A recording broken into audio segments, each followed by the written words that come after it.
이스라엘 백성을 향한 하나님의 마음은 다름이 아니라 무엇인가를 너희가 하기를 원한다가 아니라 너희는 가만히 있어. 하나님의 하나님됨을 알지어다. 아니, 홍해를 건너야 되면 필요한 뗏목을 준비한다든지 필요한 장비를 준비해라고 하면 우리에겐 이해가 돼요. 근데 너희는 가만히 있어. 하나님의 하나님됨을 알지어다. 고작 한다는 것은 앞에 있는 모세가 하나님께서 주신 조그만 지팡이를 들고 바다를 향해 외치는 겁니다. 이게 상식적으로 우리에게 이해가 되지 않죠. 그러나 하나님은 너희는 가만히 있어. 이것이 하나님께서 요구하시는 겁니다. 오늘 목사님이 고백했습니다. 코로나 시대에 이 말씀과 딱 떨어지지 않느냐. 지금 코로나 시대를 당했는데 우리가 할 수 있는 게 아무것도 없어요. 너희는 가만히 있어. 그럼 우리에게 한 가지 질문이 있죠. 가만히 있으면 어떡합니까? 아니, 무엇이라도 해야만 되어질 것 같은데 가만히 있으래. 하나님의 뜻은 있죠. 내가 나의 나됨을 보여주리라. 오늘 본문에도 사도 바울은 꼼짝할 수 없는 지경에 이릅니다. 오늘 읽은 본문을 포함해서 빌립보서를 포함해서 에베소서, 빌립보서, 골로새서, 빌레몬서를 옥중서신이라고 해요. 왜냐하면 바울이 옥에서 기록을 했어요. 감옥에서. 그래서 옥중서신이라고 하는데 이 빌립보 이 감옥에 있는 바울은 아무것도 할 수가 없었죠. 그런데 빌립보서를 읽어보면 빌립보에 있는 교인들에게 먼저 이 빌립보에서 감사의 내용을 전하고 있는 것이 오늘 읽은 본문 빌립보서입니다. 빌립보 교인들이 어떤 상황에 있었냐면 지금의 상황과는 달라요. 그 당시에는 예수님을 믿는다는 것은 큰 박해가 있었어요. 그래서 바울은 옥중에 있지만 빌립보 교인들을 위로하기 위해서 박해 중에 있는 빌립보 교인들을 위로하고 또 빌립보 교인들이 그 당시에 많은 이단들이 있었어요. 이단들이 교회 침투해서 교회를 분열시키려고 할 때 교회를 안정되게 하기 위해서, 그리고 또 하나는 그 당시에 잘못된 가치관이 하나 있는데 예수님을 믿기는 믿되 유대인의 전통적인 가치관, 율법주의가 있었어요. 600여 개에 되는 율법을 지켜야만 하나님의 구원에 이른다는 것을 믿고 있는 사람들에게 잘못된 신앙관을 바로잡아주기 위해서, 율법주의의 악 영향을 막기 위해서 사도 바울이 빌립보 교인들에게 다시 한번 서신을 보내는 것입니다.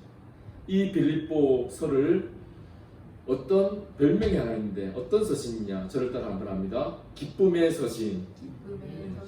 빌립보서는 기쁨의 서신입니다. 왜냐하면 빌립보 교인들이 고난을 믿음으로 대응할 때에 하나님께서 큰 기쁨을 주신다는 것을 빌립보서에서 기록하고 있기 때문입니다. 사도 바울이 첫 번째로 배운 것은 무엇이냐? 하나님이 주신 은혜는, 저를 따라 한번 합니다. 자족함의 은혜. 자족함의 네. 은혜. 지난번에도 주일날 한번 일체의 비결이라는 제목으로 나누었듯이 사도 바울은 자족함을 배웠습니다. 스스로 만족함의 비결을 배웠는데 사도 바울은 이러한 상황에서 어떠한 상황에 처하든지 불평하지 아니하고, 영어 성경에서도 어떤 상황에서 처하든지라고 기록되어 있습니다.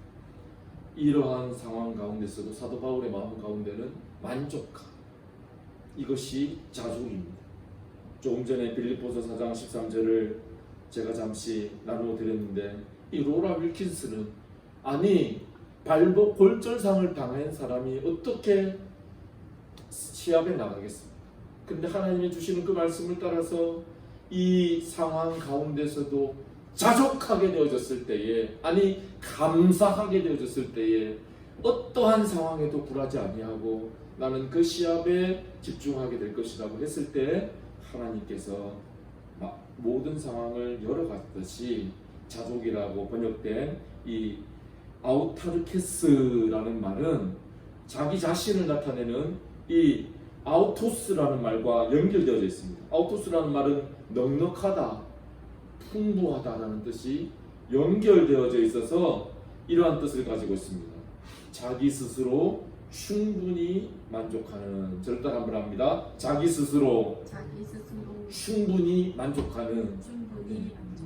어떤 상황이든지 변함없이 충분하게 만족하는 것입니다. 언제 만족할 수 있습니까? 우리가 우리의 시선을 하나님의 얼굴에 집중하게 되었을 때.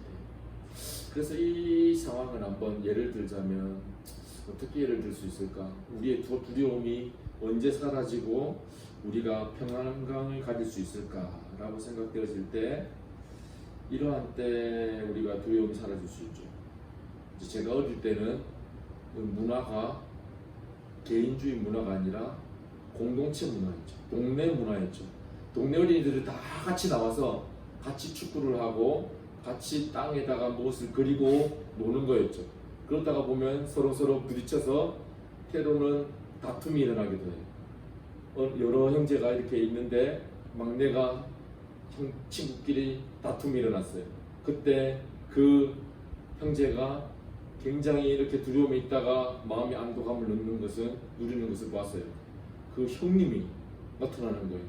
그 형님이 용민이라는 친구가 있는데 그 친구도 씨름을 할 정도로 우락부락하고 체격이 큰 친구예요. 씨름을 했었어요. 근데 그 형님 태경이라는 형님이 있어요. 딱 나타나서 너 왜 그러는데, 누가 너를 괴롭혔을 때 그 친구는 마음의 안도감을 느껴요. 이처럼 이 막내 동생이 자신의 형님을 보면 마음의 안도감을 느끼듯이 우리 삶 가운데서도 우리에게 두려움이 있을 때에 우리에게 평안함을 주는 것은 바로 이 하나님의 얼굴과 함이죠. 어떻게 해요? 우리에게는 하나님의 임재를 경험할 때 평강을 누릴 수 있죠. 특별히 이 빌립보서는 이 4개의 단락으로 나누어져 있어요. 처음에는 이 하나님의 임재를, 동행을 말하고 있고, 두 번째는 겸손을, 그리고 하나님의 임재와 평강을 설명하고 있어요. 동행, 그리고 2장에서는 겸손, 3장에서는 그리스도를 아는 지식, 그리고 오늘 읽은 본문이 속하는 곳에서는 그리스도의 평강. 그리스도의 평강이 너무나도 중요한데 우리의 삶 가운데 이렇게만 된다면 얼마나 기쁘겠어요. 힘들어도 감사합니다. 어려워도 감사합니다. 나에게 큰 문제가 부딪혀도 감사합니다.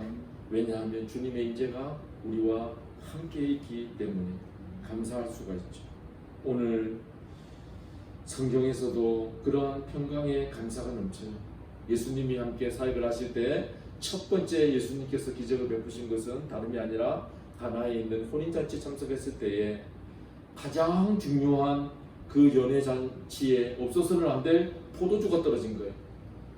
일하는 사람들이 술렁술렁거려요. 큰일 났어요. 사람들은 막 몰려오는데 아니 이 포도주가 있어야 되는데 잔치에 포도주가 떨어진 거예요. 예수님이 말씀합니다. 항아리에 아구까지 물을 가득 채워라. 하인들은 아무 대꾸도 하지 않고 예수님이 시키는 대로 물을 가득 채웁니다. 그리고 나서는 그것을 떠다가 갖다 주라. 물을 갖다 주라고 하는 게 도저히 이해가 되지 않죠. 그런데 하인들은 물을 갖다 주었을 때 거기 앉은 사람들이 마시고 나서는 하는 말이 이전보다 더 좋은 곳을 내놓았도다. 이 일을 아는 사람은 하인들은 알더라고 말씀하고 있죠. 하나님의 임재하심을 알게 된 것입니다. 예수님이 강론을 하시며 사역을 하실 때 많은 사람들이 모였습니다.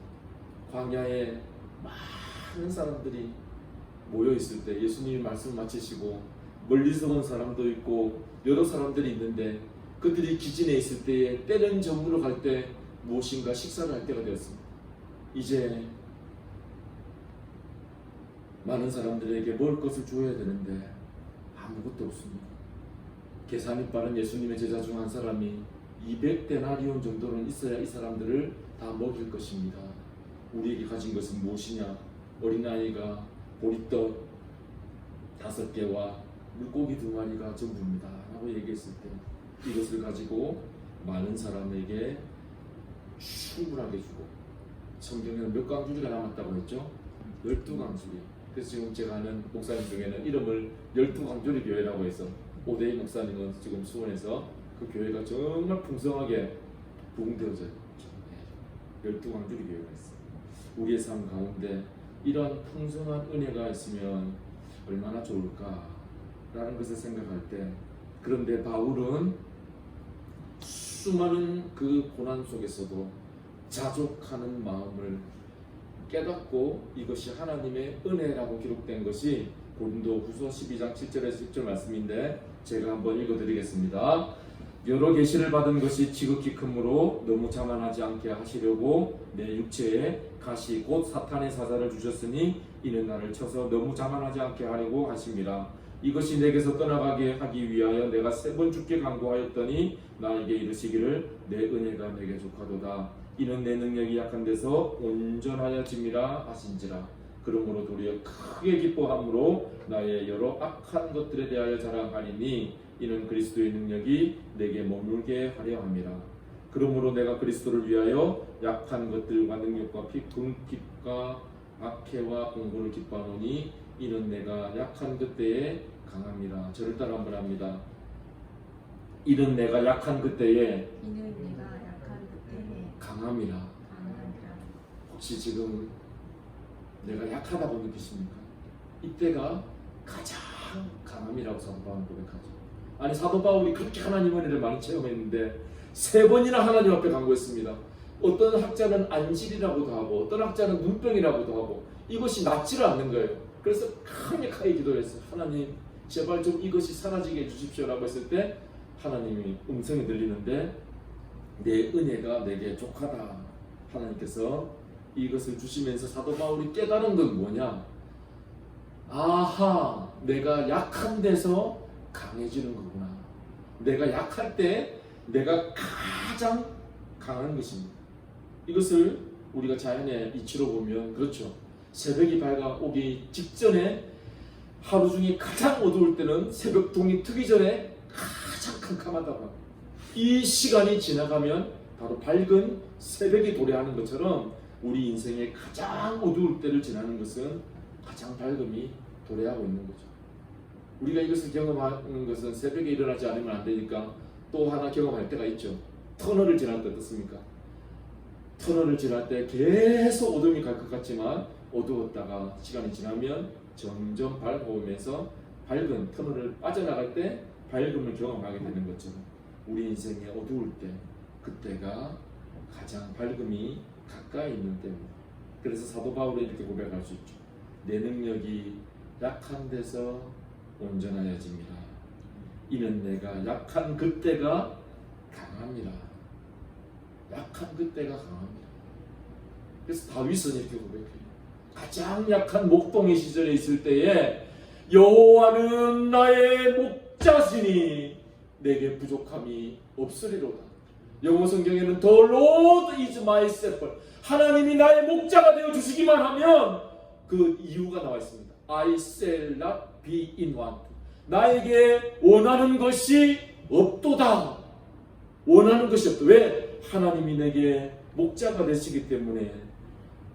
그 이후에 내가 사망의 음침한 골짜기를 달릴지라도 해를 두려워하지 않는 것은 주께서 나와 함께 하십니다. 놀라운 진리가 있습니다. 주님이 나와 함께 하시기만 하면 사망의 웅덩이가 내 앞에 있다 할지라도 나는 기뻐할 수가 있는 것입니다. 왜냐하면 원수의 목전에서 내게 상을 베푸시고 나에게 은혜를 베푸신 하나님. 다윗의 고백은 내 잔이 넘치나이다. 풍성하게 채우신 하나님의 은혜를 알기 때문에 기뻐할 수 있는 것입니다. 사도 바울의 두 번째 고백은 풍성한 열매를 허락하신 하나님입니다. 17절 말씀은 같이 한번 읽겠습니다. 내가 선물을 시작. 내가 선물을 구함이 아니오 오직 너희에게 유익하도록 풍성한 열매를 구합니다. 예, 사도 바울은 이 옥중에서도 감사했습니다. 이 에바브로디도를 통해서 또 이 빌립보 교인들이 사도 바울의 형편을 알고 도왔습니다. 근데 사도 바울은 이 빌립보 교인들이 자신을 도우는 선물을 구하는 것이 아니라 오늘 본문을 읽었듯이 너희에게 유익하도록 너희 삶 가운데 풍성한 하나님께서 주시는 열매가 있기를 원하노라고 고백하고 있죠. 여기서 우리는 중요한 것을 한 가지 발견할 수가 있습니다. 이 풍성한 열매가 언제 임하느냐? 전도서 12장 1절에서는 청년들을 향하여 권고하는 말씀이 있습니다. 너는 청년의 때에 너의 창조주를 기억하라.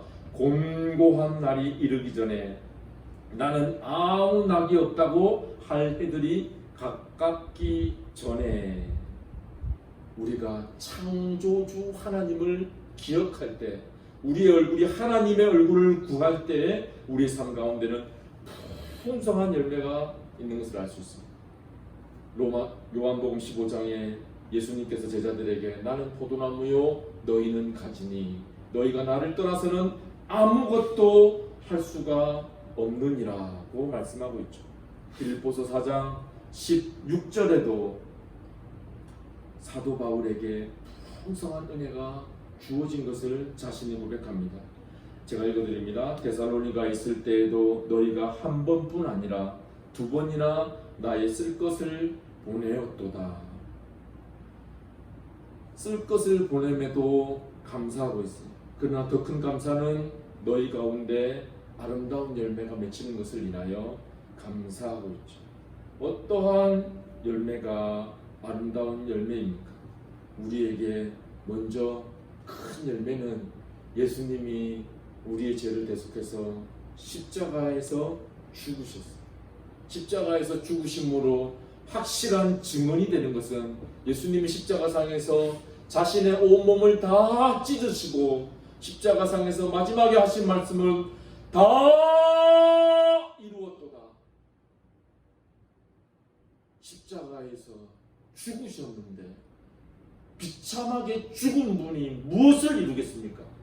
그런데 예수님은 마지막 표현이 다 이루었도다.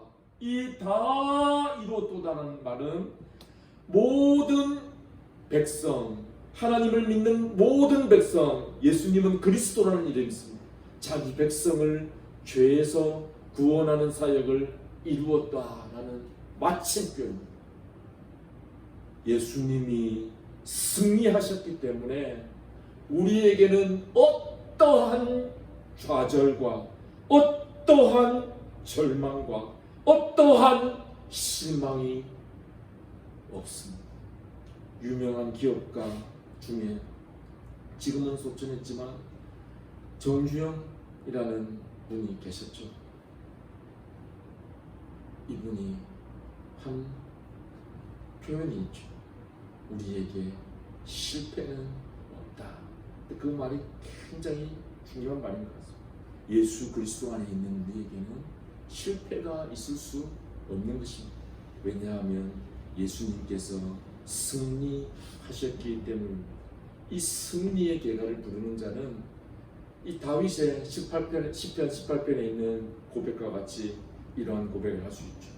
여호와는 나의 반석이 되시고 나의 큰 요새가 되시고 나를 건지시는 이시요 내가 그 안에 피할 바위이시요 나의 방패시요 나를 높이실 나의 구원의 뿌리시요 나의 산성이 되신다라고 말씀하시죠. 이것은 문자적으로 다윗이 그냥 하나님을 생각해서 한 것이 아니라 다윗의 경험에 반추해서 하나님은 이러한 하나님이 되신다라고 말씀하고 있죠.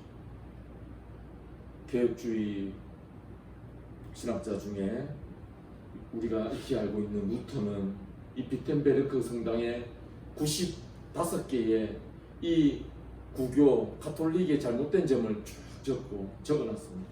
이제 그것을 붙일 때 이 루터에게 주시는 이 마음이 찬송가로 옮겨진 것이 내 주는 강한 성이요 힘과 방패 되시니 그 찬양인데 이 루터의 마음 가운데 이제 내일 이 반박문을 붙여야 하는데 루터의 마음인들 두려움이 없겠습니까? 루터의 마음인들 고민이 없겠습니까? 그러나 하나님이 그 강력하게 이끄심을 인하여서 95개의 그것을 다 합정하고 다 쓰고 이제는 그것을 크게 대자보를 만들어서 비텐베르크 성당 중앙에다 그것을 붙이는 날에는 놀라운 일들이 일어나. 마음에 계속적으로 주는 것은 내 주는 강한 성이요 힘과 방패 되시니라는 고백인 것입니다.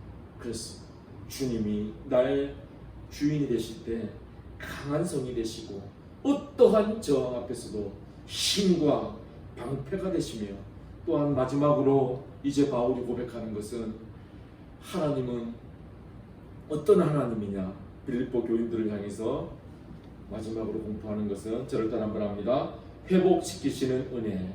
회복시키시는 은혜. 하나님은 회복시키시는 하나님인 것입니다. 빌립보서 4장 19절 말씀을 같이 한번 읽겠습니다. 시작. 하나의 하나님이 그리스도 예수 안에서 영광 가운데 그 풍성한 대로 너희 모든 쓸 것을 채우시리라. 제가 18절 말씀을 읽어드립니다. 내게는 모든 것이 있고 또 풍부한지라 에바브로디도 편에 너희가 준 것을 받음으로 내가 풍족하니 이는 받으실 만한 향기로운 제물이요 하나님을 기쁘시게 한 것이라. 내게는 모든 것이 있고 풍부한지라. 바울은 회복시키시는 하나님을 경험했습니다. 구약 성경에는 욥이라는 사람이 등장하죠. 욥을 소개할 때 이 사람은 동방의 의인이라고 소개하고 있습니다. 그때 사탄이 와서 송사합니다. 아이 참, 하나님이 욥을 향해서 모든 것을 주셨기에 그렇지 그에게서 조금만 빼앗아 보십시오. 욥도 하나님이 보시는 의인의 삶을 포기해 버릴 겁니다. 사탄에게 욥의 몸만 남겨두고 네가 할 대로 해봐라 허락하죠. 그래하여 그가 가지고 있는 기업이 하루 순식간에 무너지죠. 욥의 자녀들이 순식간에 무너지죠. 아니 욥의 몸도 성경은 말하고 있죠. 기와로 긁고 있더라. 그뿐만이 아니죠. 욥에게 가장 가까이 있는 아내도 얘기하죠. 하나님을 저주하고 죽으라.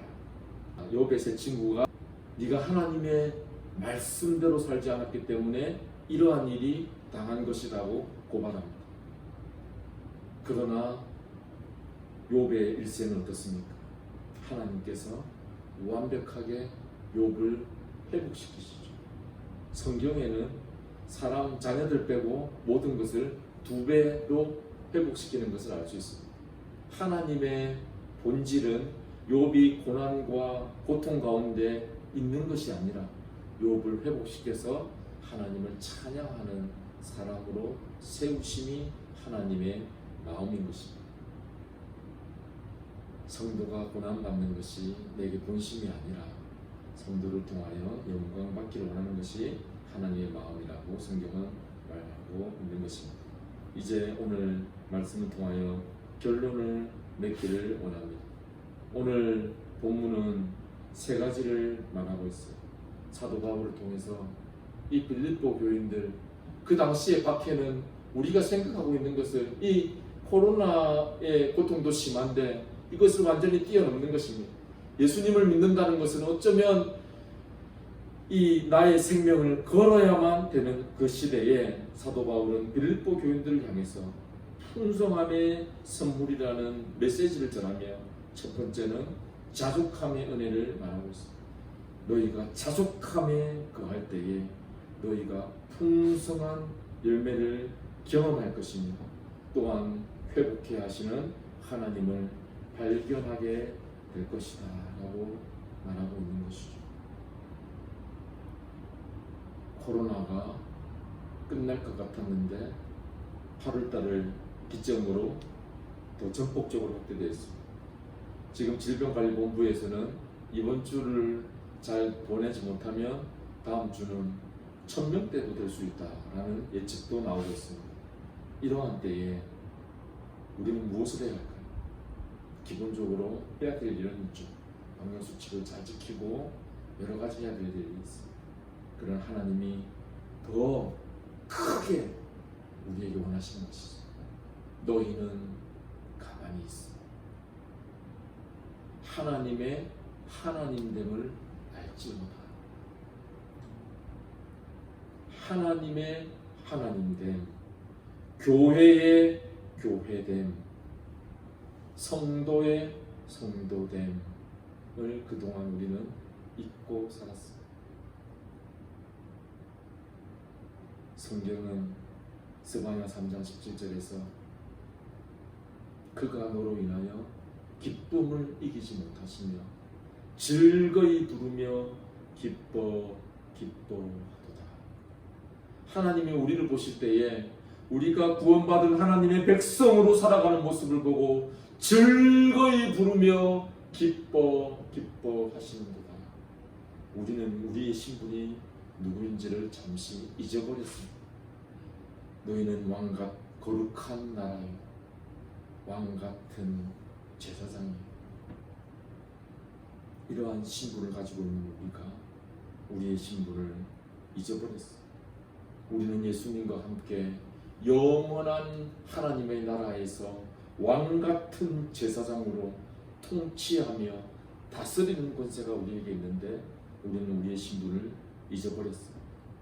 그러한 때에 사회에서는 많은 사람들을 통하여 교회를 향하여 손가락을 이렇게 교회를 향하고 있죠.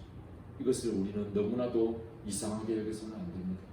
우리의 모습을 다시 한번 돌아보라는 하나님의 메시지인 줄 믿습니다.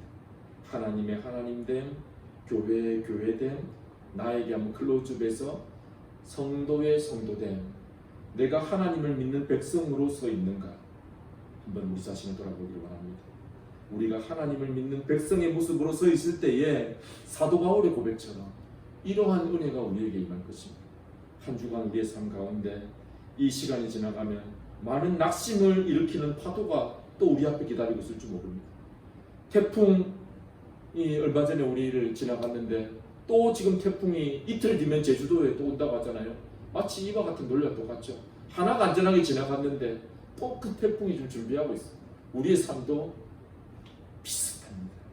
이런 삶의 지경 앞에서 우리의 시선이 하나님을 향하고 하나님을 향하여 내 얼굴이 고정됨을 인하여 하나님의 큰 영광을 누리는 저와 여러분이 되시기를 소망합니다.